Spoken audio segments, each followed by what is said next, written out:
আমাদের জন্য কিছু করে না, শুধু আসে আর দেখি যায়। আমরা কার কাছে কি বলবো, সবাই আসে দেখি যায়, এটাই আঙ্গো চাওয়া পাওয়া, আর কিছু নেই। উপরে আল্লাহ ছাড়া আর যা দীর্ঘ 17 বছর এখানে কিছু দেখার মতন কিছু নেই।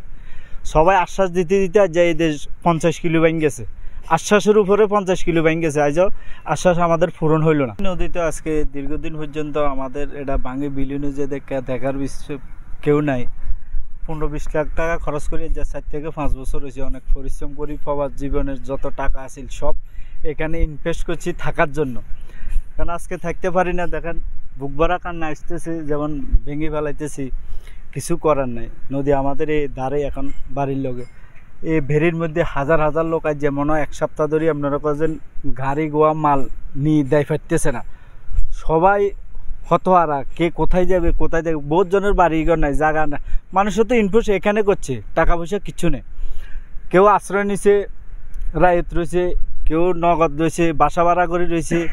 আমরাও জায়গা করফুল হয়েছি, এখন বর্ষাগীতে যাওয়ার মতন ব্যবস্থা নাই, মাল ছাবানা এটা লিলাম ধরেন না, বেশি এলেছি একবার হাসতা।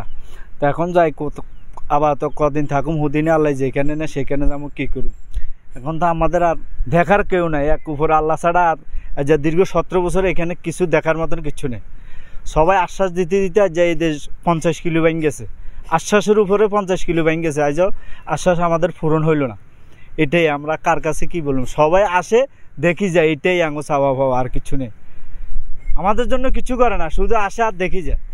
দেখেন আজকে এই বেরির মধ্যে কত লোক, আজকে মনে হয় 1 সপ্তাহ লোকজনের ছেলে সন্তান মানুষের যাই জিনিস কোথায় সব রোডে রোডে হয়ে রয়েছে।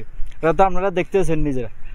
কথা কি হয়েছে, কী করুম, ছেলে সন্তানলে সবাই বিপদ আছে। মানুষ এই সকাল হইতে আজ যে ইন্ডিয়া তারা গেছে, মানে কান্না কারে যারা উপদের লোক হেরা আসলে বুঝতে আসলে কত কষ্ট এই জায়গার মানুষ আছে, কত আপনার গুরুত্বপূর্ণ খেতি, মানে কৃষক সব জায়গায় ফসলে ভরা ছিল, এসব জমিন ভাঙি চলে যেতেছে।